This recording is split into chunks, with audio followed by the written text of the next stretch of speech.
The day finally earned my respect.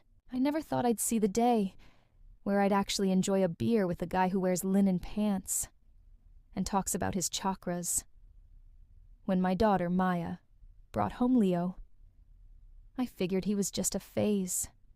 He was a wellness coach from Portland who looked like he'd never seen a day of hard labor in his entire life.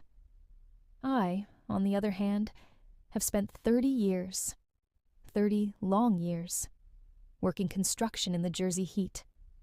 I kept it professional, but cold. You know the vibe.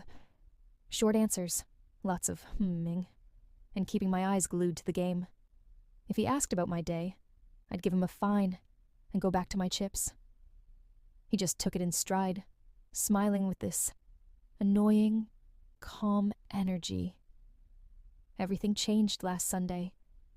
Maya and her mom went to pick up some appetizers, leaving us alone in the garage. I was struggling with the alternator on my old Ford. My hands were covered in grease, and I was about 2 seconds away from throwing a wrench through the windshield.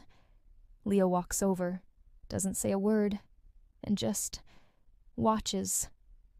Finally, he points to a tiny, rusted bolt and says, "My dad always used to say, if it doesn't budge with a breaker bar, try a little heat and some WD-40.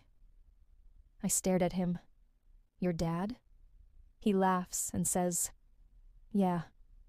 He was a diesel mechanic in Detroit for 45 years.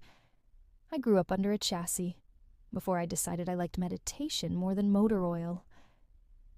We spent the next 2 hours, elbows deep in that engine, talking about the Lions, the best cheesesteaks in the city, and why modern cars are built like junk. By the time the girls got back, we were covered in grime, laughing like old college buddies over a cold one.